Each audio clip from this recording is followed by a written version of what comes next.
Well, hello and happy Pride.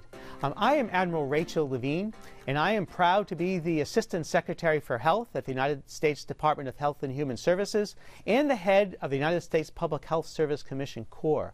And welcome to our series of conversations about Pride. And today we are joined by Reverend Brandan Robertson, who is an author, a pastor, and an activist for LGBTQI plus equality, and a survivor of conversion therapy. Welcome, Brandan. Thank you so much. It's an honor to be here. Well, thank you so much for being here. These are our regular conversations. And so I guess the first question, which I ask everybody, is what is one LGBTQI plus health topic that you would like to talk about and emphasize today? Yeah, it is just that, conversion therapy, I think. Not only because I'm a survivor of it, but because as I've looked across the country and seen how prevalent conversion therapy still is today, it's been very concerning that so much of the LGBT community doesn't realize how prevalent this is and the impact that it has, specifically on queer youth, the mental health challenges that come from either clinical or other versions of conversion therapy that teach these young people that they are broken, that they are flawed, that they need to be healed of something,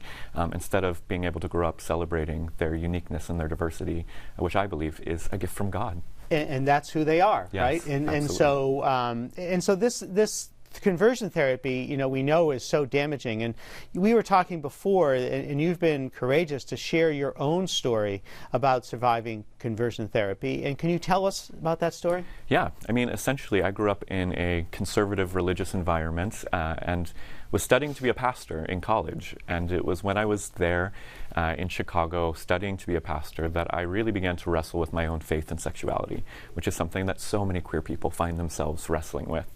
But I ended up confessing my struggle with same-sex attraction, as we would put it back then, to one of my Bible college professors. And they asked me to begin a year of conversion therapy to prove that I was faithful to our religious tradition and what we believed, which was that homosexuality was a sin, and as a requirement to be able to graduate. I see. And so I spent a year meeting with a psychology professor at our school, and we would go through trauma that happened in my past and seek to ask God to heal it as a way of healing my sexuality. That is one of the modalities of conversion therapy, is that trauma causes people to be queer. And so I did that for a year, and I earnestly tried to be healed. But what I found was that my own guilt and shame was actually just increasing, and my sexuality wasn't changing. And so that's led me on this journey after surviving that experience to shining a light on both the ways that this is happening in communities across the country, in religious environments and in clinical environments. People are being forced to believe that they are broken. And the message that I want to share is resoundingly clear. You're not broken as a queer person. Absolutely, absolutely. So, and we were talking that this is more prevalent than us in the queer community tend to think, that this is happening in every state in the country. Totally, yes. We've been doing some research in some of the work that I'm doing. In all 50 states, there are at least 5, and many have many more than that, conversion therapy practitioners, be those religious environments or clinical psychologists that are doing this kind of work. So this is happening in every community, and I think queer people need to be aware of that and need to be putting a spotlight on this issue so that we can help queer youth not face the shame and the harm that will come. Absolutely, and thank you for highlighting the scope of this problem. You know, the Biden-Harris administration has really prioritized efforts to keep youth safe from this damaging therapy. At HHS, SAMHSA has published a report called Moving Beyond Change Efforts that compiles the evidence about the harms that we've been discussing about conversion therapy. In addition, our Administration for Children and Families have worked to protect youth from conversion therapy within the runaway and homeless youth shelter system and the foster care system.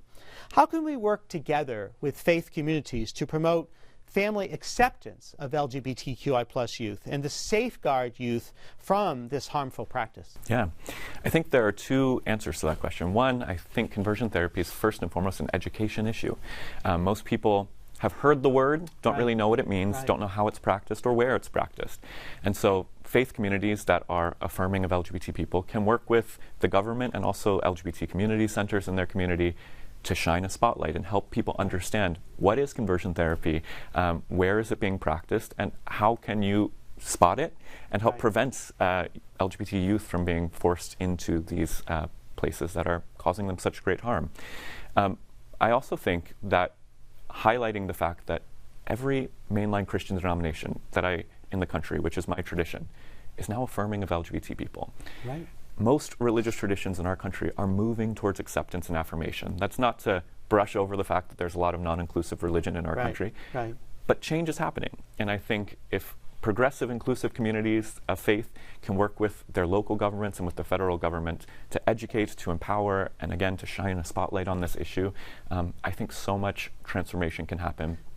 Absolutely, I agree with you completely. So, in talking about Pride, so this is Pride Month, Pride to me means hope for the future, being a positive and optimistic person, hope for the future. What does Pride mean for you?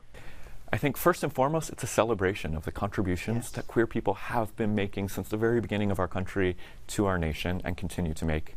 But it's also solidarity, because while we can celebrate, and we'll celebrate this month as we should, there's so much work to be done here at home on conversion therapy and a plethora of other issues, but also around the world. Absolutely. LGBT folks are facing religiously rooted homophobia and transphobia, but also governments around the world are enacting terrible legislation, and we need to not just celebrate, but stand in solidarity and speak up for our LGBT siblings around the world. Absolutely. Well, thank you so much. It's been a pleasure to speak with you, Brandan. Thank you so much for your courage in terms of addressing this issue. And thank you. And so, we talked about solidarity, and, we are all stronger together, and it's all about pride.